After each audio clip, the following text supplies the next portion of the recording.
서로 축복하겠습니다. 올해에는 오직 은혜로입니다. 한 번 더 축복할까요? 당신은 사람의 줄, 사랑의 줄입니다. 할렐루야. 오늘은 솔라 그라티아 6번째 시간입니다. 오늘은 우리가 종종 잊어버리고 있는 하나님의 은혜라는 제목으로 하나님의 말씀을 전하도록 하겠습니다. 오늘 우리에게 주신 말씀은 이렇게 저 눈이 감도는 그런 긴장감을 느끼게 합니다. 뭔가 심상치 않은 일이 벌어지고 있는 건데요. 이 말씀을 제대로 이해하기 위해서는 바로 앞장인 6장을 참고해야 합니다. 몇 절만 올라가 보는데요. 열왕기하 6장 24절 말씀, 24절 한 절만 봉독해 볼까요?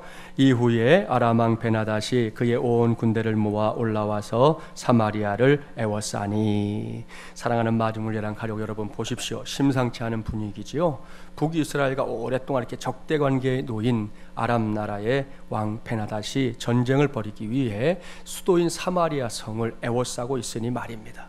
물론 이것이 첫 번째 침공은 아닙니다. 아람은 전에도 여러 차례에 걸쳐 사마리아 성을 함락시키기 위해 애썼습니다. 그러나 번번이 실패로 돌아갔어요. 그 이유는 하나님의 사람 엘리사가 아람의 모든 작전 계획을 미리 알아서 대처해 주었기 때문입니다. 이 베나닷의 입장에서 본다면 이것처럼 기가 막힌 일도 없는 거지요. 아무리 낱말은 새가 듣고 반말은 쥐가 듣는다 하더라도 이럴 수가 있는 겁니까? 나름대로 치밀한 작전 세워서 쳐들어가면 번번이 이스라엘의 군대가 철통같이 방어를 하는 거예요.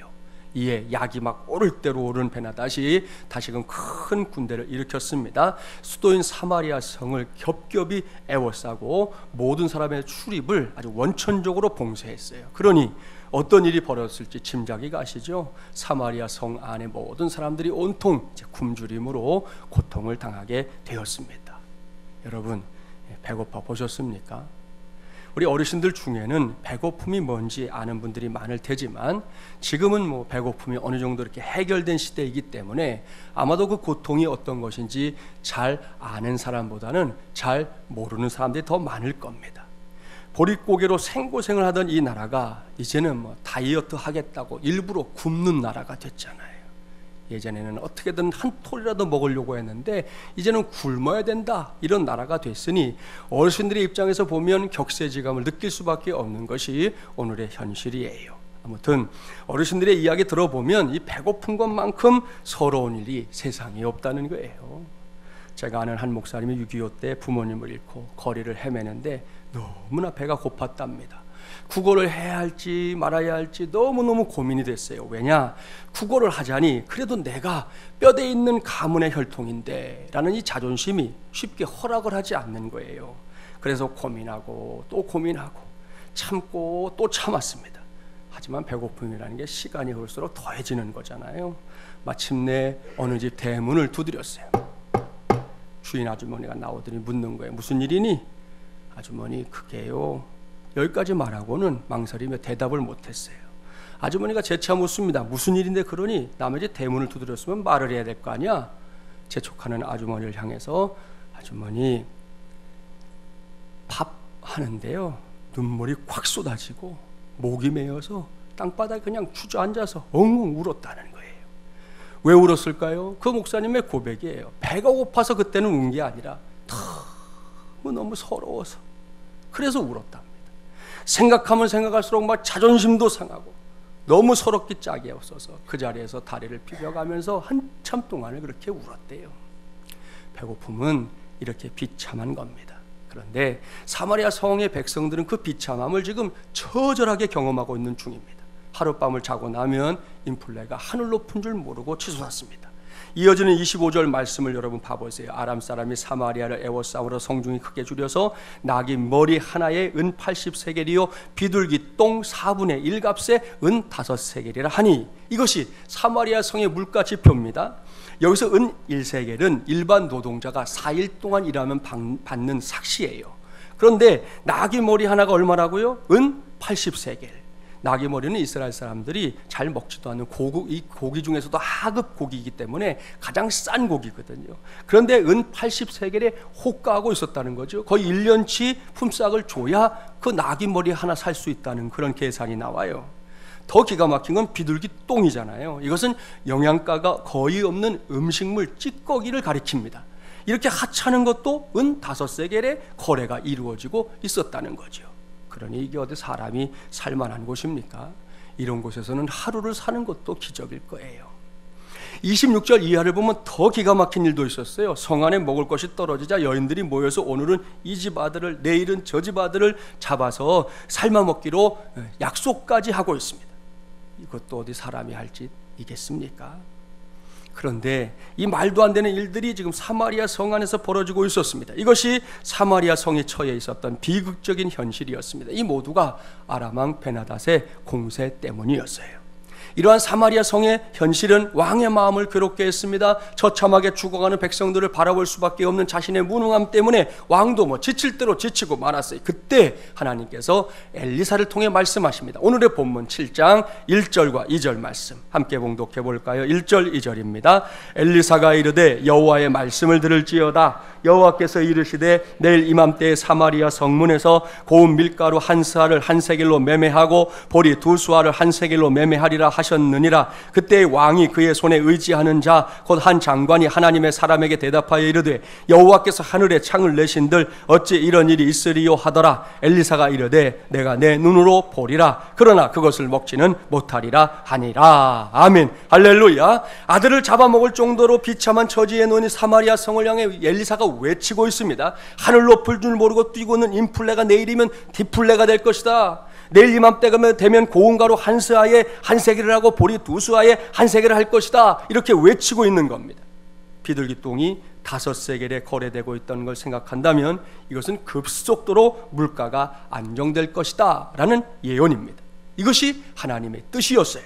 하나님께서는 굶주림으로 신음하는 사마리아 성과 그 안에서 죽어가는 백성들을 긍휼히 여기셔서 이렇게 놀라운 일을 계획하신 겁니다. 그런데 예나 지금이나 하나님의 역사를 자신의 짧은 소견으로 이해하지 못하는 사람들 언제나 있잖아요. 한 장관이 엘리사의 예언을 듣고는 비웃습니다. 여호와께서 하늘에 창을 내신들 어찌 이런 일이 있으리요?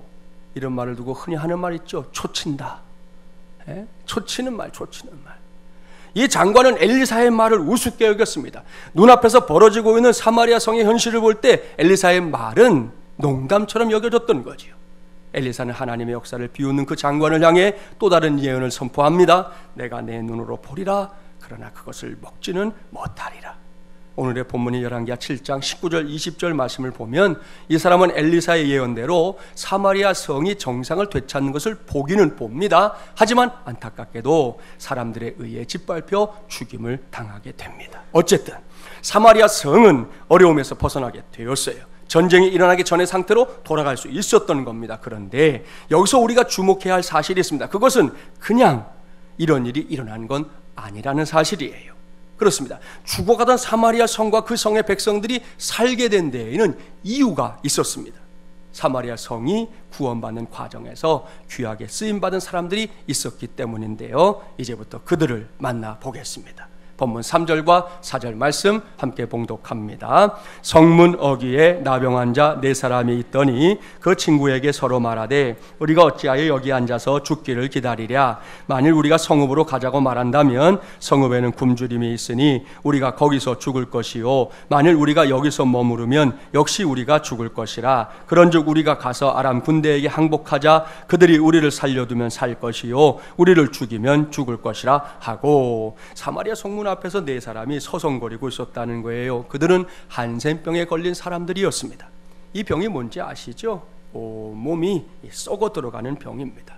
손가락, 발가락, 마디마디가 떨어져 나가고요. 눈썹 빠지고 몰골은 아주 흉측해지는 그런 병이지요. 이스라엘의 율법에 따르면 이 병은 죄인된 증거였습니다. 따라서 이 병에 걸린 사람들은 정상적인 사람들로부터 이렇게 격리되었습니다. 하루아침에 함께 살 수 없는 존재가 되는 거예요. 게다가 이들은 정상인들 앞을 지날 때마다 윗입술을 자기의 손으로 딱 가린 채 나는 부정합니다 라는 소리를 크게 외쳐야만 했습니다. 만일 이렇게 외치지 않았다가는 그 자리에서 돌에 맞아 죽어도 할 말이 없었던 거예요. 이것이 한센병자들의 운명이었습니다. 불행하게도 이 병에 걸린 4사람이 성 안에 들어가지 못하고 있는 겁니다. 설사 들어간다 한들 굶주리고 있는 성 안에 그들의 입을 풀칠해 줄 만한 것들이 있을 리 만무했습니다. 이런저런 고심 끝에 네 사람이 결심합니다. 아람 군대에 가서 항복하자. 이래도 죽고 저래도 죽을 판이니 이 판사판 가리지 말고 그래도 먹거리가 있는 쪽에 가서 연명이라도 해보자 결론을 내린 거예요. 이들은 황혼역이 되자 아람 군대가 진치고 있는 곳으로 발길을 옮깁니다. 그런데 바로 그때 하나님께서 역사하기 시작합니다. 본문 6절과 7절 말씀 함께 봉독해 볼까요? 6절 7절입니다. 이는 주께서 아람 군대로 병거 소리와 말 소리와 큰 군대의 소리를 듣게 하셨으므로 아람 사람이 서로 말하기를 이스라엘 왕이 우리를 치료하여 헷사람의 왕들과 애굽 왕들에게 값을 주고 그들을 우리에게 오게 하였다 하고 해질 무렵에 일어나서 도망하되 그 장막과 말과 나귀를 버리고 진영을 그대로 두고 목숨을 위하여 도망하였음이라. 아멘. 사랑하는 마중물예랑 가족 여러분, 이것이 하나님의 역사입니다. 놀라운 역사지요. 그래서 저는 이 말씀을 볼 때마다 신바람이 납니다. 그동안 두 눈을 시퍼렇게 뜨고 사마리아 성을 위협하던 아람왕 베나닷의 군대입니다. 성경은 베나닷이 온 군대를 일으켰다 그렇게 표현합니다. 그러니까 대군이다 그런 의미예요. 그런데 고작 네 사람의 한센병자들이 죽을 각오를 하고 아람 군대의 진을 향해 걸어갈 때 하나님께서 일으키신 놀라운 역사를 보라는 거예요. 하나님은 그들의 걸음소리 하나하나를 큰 군대의 병거 소리, 말발굽 소리, 그리고 사람들의 소리로 바꾸셨습니다. 그 소리는 아람의 대군이 듣기에도 막 소름이 돋고 겁을 집어먹을 만한 그런 소리였어요. 베나닷의 군대는 이 소리 때문에 아예 정신이 나가버렸어요.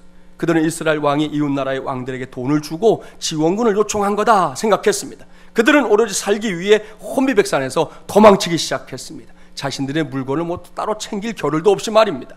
이것이 하나님께서 사마리아 성에 살고 있는 사람들을 위해 행하신 기적입니다. 그들을 살리기 위해 하나님께서 기적의 손을 높이 드신 것이죠. 이러한 하나님의 역사를 알 리 없는 네 사람, 정말로 죽을 각오로 아람 군대의 진영에 이르렀습니다. 그때 네 사람은 자신들의 눈을 의심해야 했습니다. 죽을 때 죽더라도 굶주림만은 면하자 하는 일념으로 아람 군대에까지 찾아왔는데 그곳은 고요한 거예요. 언제라도 칼을 든 아람 군인이 나타나서 목숨을 위협할지도 모른다 생각하고 각오하고 왔는데 뭐 사람은커녕 개미새끼 하나 보이지 않았어요. 더군다나 곳곳에만 먹을 것, 입을 것, 그리고 말과 나귀들까지 막 널브러져 있어요. 눈을 비비고 또 비벼봤겠지요. 그러나 달라지는 건 없었습니다. 눈앞에 있는 모든 것들이 새로운 주인을 기다리고 있었을 뿐입니다. 네 사람은 정신없이 한 장막에 뛰어들어가서 우선 배가 고프니까요 먹고 마셨습니다. 아람 군대가 버리고 간 물건들을 각각 취했습니다. 여기까지 그들은 분명 엄청난 횡재를 했다고 생각했습니다. 이렇게 생각했겠죠. 참 사람 오래 살고 볼 일이야. 세상 살다 보니 뭐 이런 일이 다 있구나. 이렇게 뭐라 설명할 수 없는 희열이 그들을 흥분시켰겠죠. 맥스 루카도 목사님이 쓴 하나님이 나를 버리셨다라는 책을 보면 아주 재미있는 이야기 한 토막이 나와요. 한 남자가 군사기지의 물자 배급소에서 물건을 이렇게 사고 있었습니다. 그날 그의 쇼핑 목록은 아주 간단했어요. 커피 그리고 빵 한 덩어리가 전부였습니다. 그는 커피와 빵을 골라가지고 이제 계산대 줄을 맨 끝에 사서 섰습니다. 그리고 그의 뒤에는 손수레에 물건을 가득 실은, 우리 마트 가면 보시는 거 있죠? 이렇게 술에 가득 실은 그런 여자가 한 사람이 이어서 섰어요. 그 여자의 바구니 이렇게 보니까 뭐 식료품들, 옷가지, 비디오 등등이 막 넘치고 있었어요. 아무튼 자신의 차례가 되자 그는 자기가 살 물건을 금전 등록기 앞에 이렇게 올려놓았습니다. 점원은 그에게 그 앞에 있는 어항을 가리키면서 그 어항에서 제비를 하나 뽑으라 권했습니다. 그러면서 하는 말, 손님, 만일 표시된 제비를 뽑으시면 오늘 사신 물건은 다 무료입니다. 그렇게 얘기했어요. 뭐 그런 경우들 있잖아요. 점원이 설명하는데 다시 묻지요. 그럼 표시된 제비가 몇 개나 들어있는데요? 여러분, 그럴 때 제비가 몇 개 들어있겠어요? 하나죠. 예.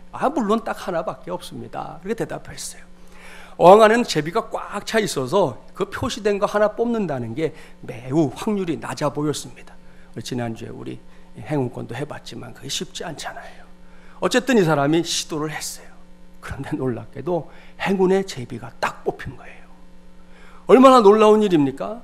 그러나 이내 그는 자신이 고작 커피와 빵 한 덩어리만 들고 있다는 사실을 기억해냈습니다.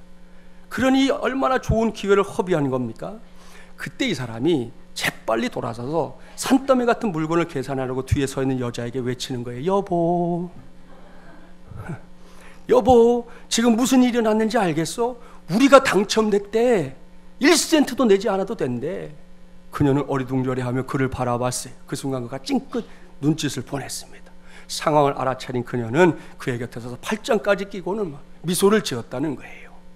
한순간이지만 그들은 행운의 제비뽑기로 갑자기 결혼한 부부가 된 것이죠. 백년 해로를 제비뽑기 하나로 했네요. 주차장가에 나온 두 사람은 키스와 포옹으로 작별 인사를 하고는 친구들에게 들려줄 멋진 이야기 하나 간직한 채 각자의 길로 갔다는 것으로 그 이야기가 끝납니다. 여기서 오해하지는 마십시오. 이 두 사람이 잘했다 이런 얘기 하려는 거 아닙니다. 맥스 목사님도 그들이 한 일은 좋지 못한 일이다 그랬어요. 그는 거짓말을 하지 말았어야 했고 그녀 역시 그의 아내인 척 하지 말았어야 했습니다. 그러나 맥스 목사님은 그것을 감안한다 하더라도 이 이야기는 여전히 기분 좋은 이야기다 그렇게 쓰고 있습니다. 우리도 그러한 심정을 얼마든지 이해할 수 있을 겁니다. 그러나 여러분, 그들의 기분 좋은 경험, 친구들에게 들려줄 만한 그 멋진 이야기도 오늘 본문에 나오는 네 사람의 한센병자들에게 비교할 수 있겠냐는 거예요. 어린 반푼어치도 없습니다. 그들은 그야말로 엄청난 경험을 하고 있습니다. 죽기 아니면 까무러치기로 달려간 아람 군대에 진해서 이런 일이 기다리고 있을 줄 세상 천지 누가 알았겠습니까? 그들은 얼마 동안 정신없이 자신들 앞에 있는 것들을 오로지 자신들만을 위해 누렸습니다. 더 이상 굶주린 배 움켜질 이유가 없었어요. 마음껏 먹고 마실 수 있었습니다. 그동안은 성에 살 때는 사람들 눈치 보느라 정신없었는데 눈치도 살필 필요가 없어요. 적어도 그곳에서는 네 사람이 다 왕이에요. 눈에 보이는 물건들 다 그들의 것이기 때문입니다. 이렇게 흥분된 가운데 시간이 얼마나 흘렀을까요? 어느 정도 시간이 지났는데 먹을 것도 마음껏 먹었지요. 너무너무 흥분해서 아무것도 생각하지 못했던 그들의 마음 속에 파고 들어오는 생각이 있었다는 거예요. 그들은 누가 먼저라고 할 것도 없이 똑같은 결론을 내립니다. 그 결론이 본문 9절과 10절입니다. 9절 10절 함께 봉독해 볼까요?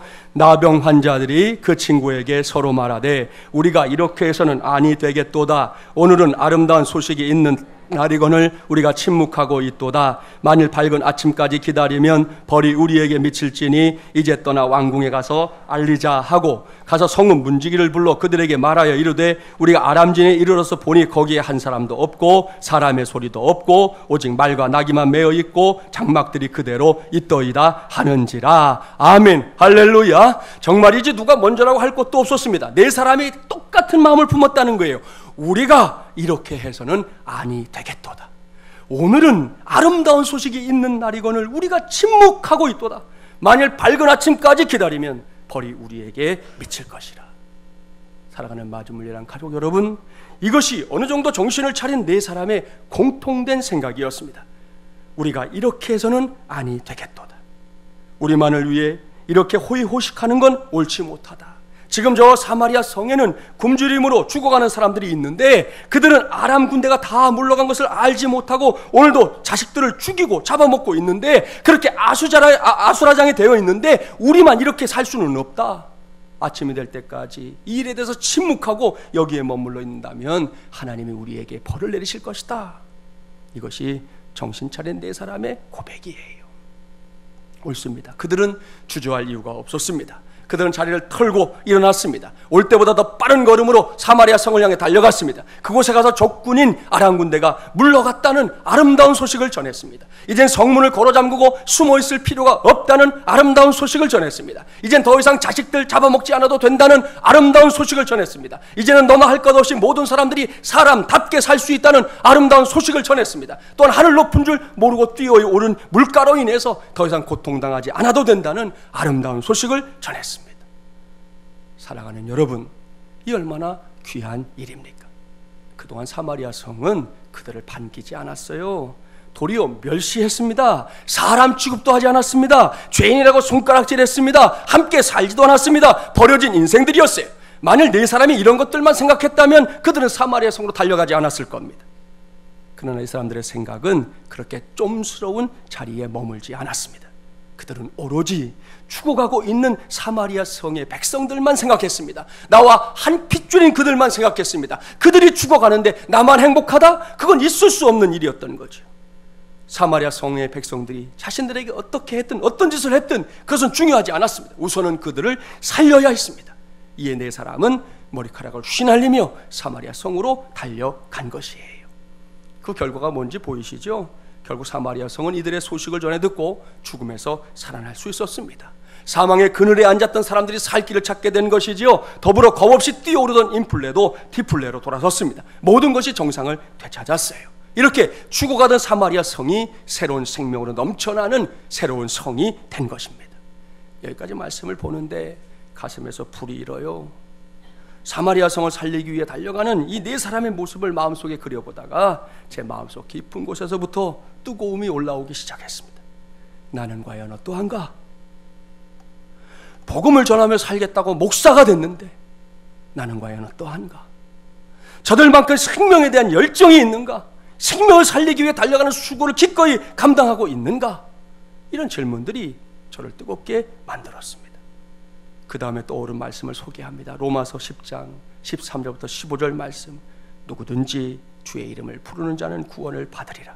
그런즉 그들이 믿지 아니하는 일을 어찌 부르리요? 듣지도 못한 일을 어찌 믿으리요? 전파하는 자가 없이 어찌 들으리요? 보내심을 받지 아니하였으면 어찌 전파하리요? 기록된 바 아름답도다. 좋은 소식을 전하는 자들의 발이여함과 같으니라. 아멘. 여러분도 잘 아는 말씀이지요. 이 말씀은 매우 논리적인 말씀이에요. 누구든지 주의 이름을 부르면 예수님 당신은 나의 주님이십니다 라고 진심으로 고백하고 부르면 구원 받습니다. 그런데 여기에 중요한 문제가 있지요. 그렇게 고백하려면 예수님을 믿어야 하기 때문입니다. 믿어야 부르지 않겠습니까? 그럼 믿으면 다 되나요? 아니요. 그분이 어떤 분인지를 들어야 믿지 않겠습니까? 따라서 들어야 합니다. 그런데 여기에도 문제가 있습니다. 아무도 말해주지 않는데 들을 수 있습니까? 어림도 없습니다. 전파하는 사람이 있어야 들을 수 있는 것이죠. 그리고 그 전파하는 사람은 분명코 하나님께로부터 보내심을 받은 사람이어야 하는 겁니다. 이 모든 박자가 척척척척 들어맞아야 구원이라는 위대한 역사가 우리의 삶에서 일어나게 되는 겁니다. 따라서 여기서 가장 중요한 것이 뭐냐? 그것은 전파하는 자가 없이 어찌 들으리요입니다.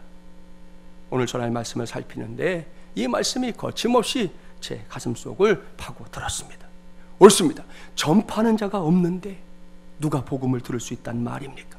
누가 십자가의 비밀과 부활의 위대한 역사를 알 수 있겠습니까? 이것을 세상의 학문을 많이 배웠다고 알 수 있는 겁니까? 인생의 경륜이 좀 길면 알게 되는 겁니까? 어림도 없습니다. 그 정도의 지식, 그 정도의 경험을 가지고 하늘의 비밀을 알겠다고요? 그건 손바닥으로 하늘을 가리겠다는 것과 다를 게 없어요. 결코 그냥 알 수 없습니다. 스스로 노력해서 알게 되는 게 아닙니다. 반드시 전하는 자, 전파하는 자가 있어야 합니다. 먼저 복음의 비밀을 깨닫고 복음의 역사를 체험한 사람이 전파해야 한다는 거예요. 이런 사람이 전하는 복음만이 죽어가는 영혼을 살려내는 생명이 될 줄 믿습니다. 이러한 사실을 전제하고 목사인 저는 제 자신에게, 교우인 여러분 자신에게 물어보십시오. 조금 전에 저는 하나님의 복음이 누군가에게 전해져서 한 사람을 구원의 길로 인도하는 일에 있어서 전파하는 자가 제일 중요하다 말씀드렸어요. 여기서 전파하는 자는 결코 목사나 전도사, 선교사 등에 국한되는 것이 아닙니다. 억만조약에서 날 구원하신 하나님을 아버지로, 예수님을 구세주로 믿고 고백하고 따라가는 모든 사람들이 다 전파하는 자입니다. 이 자리에 있는 우리 모두 말이에요. 그런 우리 자신이 지금 전파하는 자로 준비되어 있는지, 쓰임받고 싶어 하는지 스스로에게 물어보라는 말씀입니다. 그 질문에 기쁜 마음으로 아멘이라고 대답할 수 있는 사람은 전혀 문제가 없어요. 오늘부터 광고 본격적으로 시작했잖아요. 그 마음 그대로를 가지고 2017 예량제 시간에 꼭 하나님 앞에 데리고 올 그 사람, 여러분의 가족일 수도 있고 친구일 수도 있고 이웃일 수도 있고 또 어떤 지인일 수도 있겠죠. 바로 그 사람을 찾아가십시오. 딱히 그런 사람이 없다면 지금부터 하나님께 기도하십시오. 이번 기회에 내가 만나야 할 사람, 내가 예수님을 전해야 할 그 사람 내게 붙여 주시옵소서 구하라는 겁니다. 우리 하나님께서 역사하실 줄 믿습니다. 그런데 우리 모두가 이렇게 아멘이라고 대답할 수 있는 건 아닐걸요. 노멘까지는 아니지만 이 질문에 뭐라고 대답해야 할지 망설이게 되는 사람들 분명히 있을 겁니다. 왜냐? 오늘의 설교 제목에 그 이유가 있습니다. 우리가 종종 잊어버리는 하나님의 은혜. 이게 바로 이유예요. 얼마 전 추수감사주일에 우리가 파송의 찬송 불렀죠. 날 구원하신 주 감사. 정말입니까? 정말입니까? 이 가사가 남의 가사가 아니고 나의 가사냐는 거예요. 이 고백이 진짜라면 우리는 당장 본문 말씀에서 만났던 네 사람과 똑같은 마음 가져야 합니다. 우리가 이렇게 해서는 아니 되겠도다. 지금 온 세상이 무섭고 흉흉한 일들로 가득 차 있는데 우리만 구원받았다고 신나서 손뼉치며 찬양하고 있으면 되겠는가?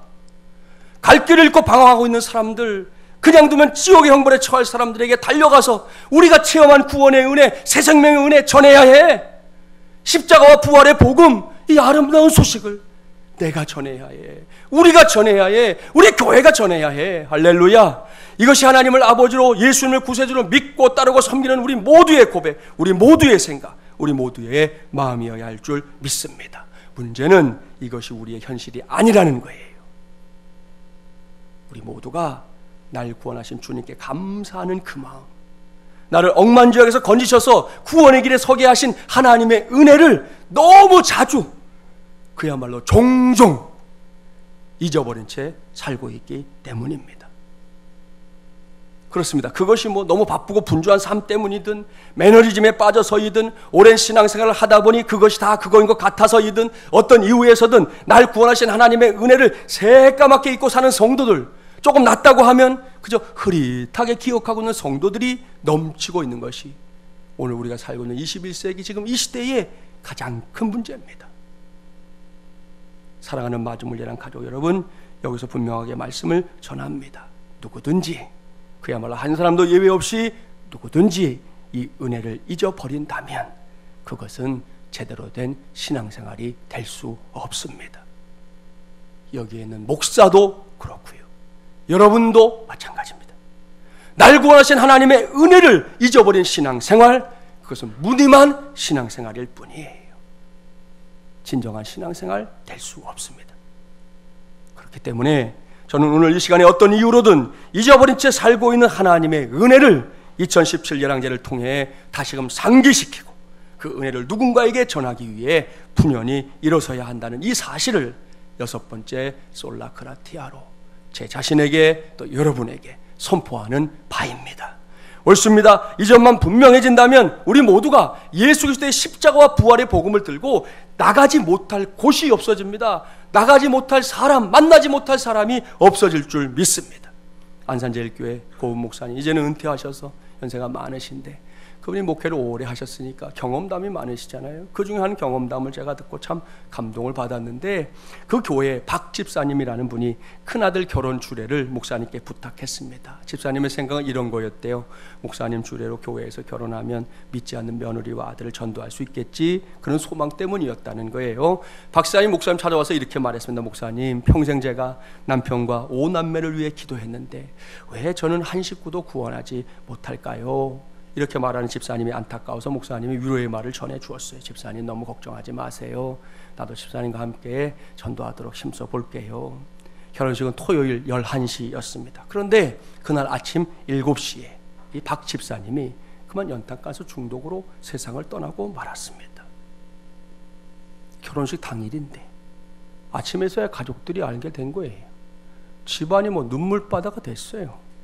당장 결혼식은 11시인데 어찌할 바를 몰랐습니다.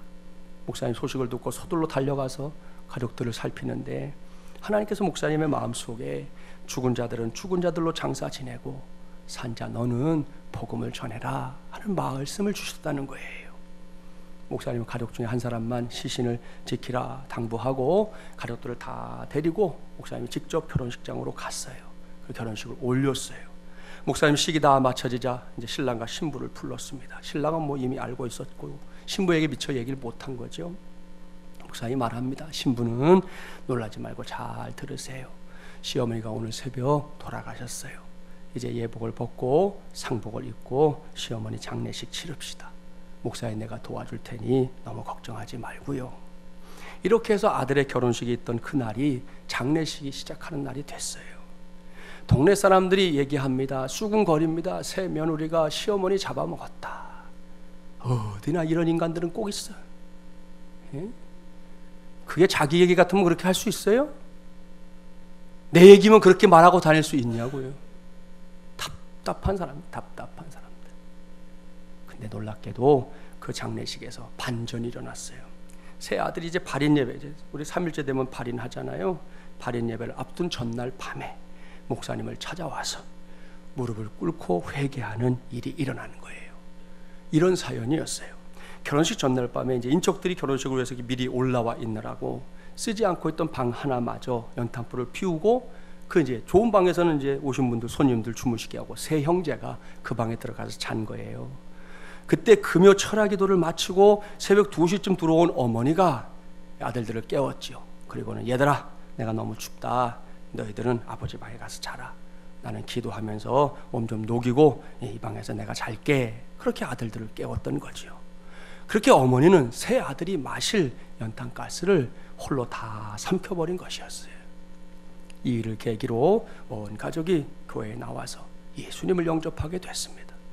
얼마간의 시간이 흐른 뒤에는 다들 세례를 받았고요. 또 시간이 흐른 뒤에는 안산제일교회의 집사들이 되었답니다. 할렐루야.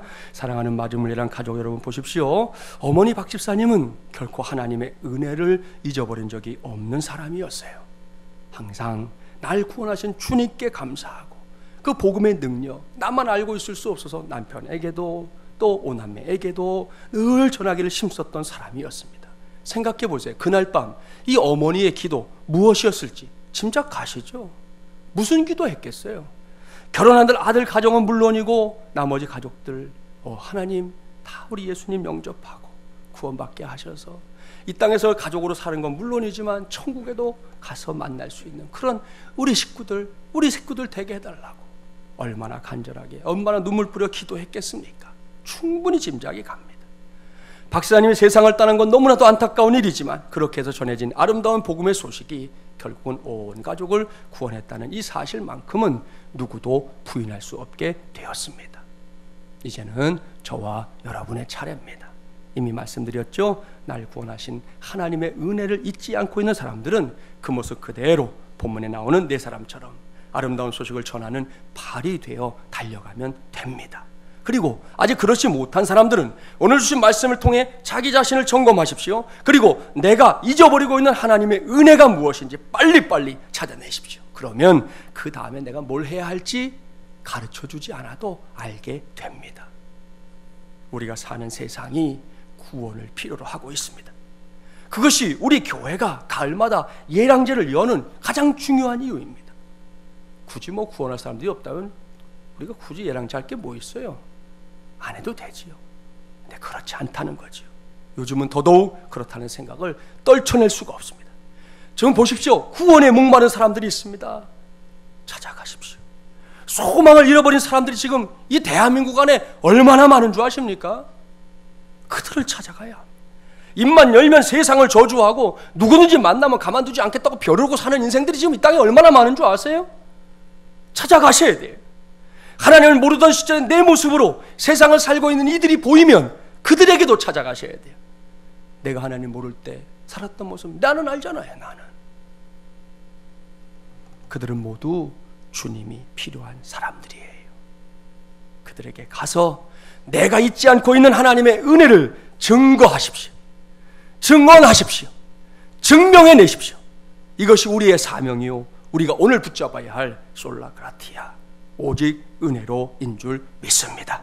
이를 해내서 구원의 기쁨으로 차고 넘치는 2017년 이 가을이 꼭 되기를 주님의 이름으로 간절히 축원합니다. 기도합시다.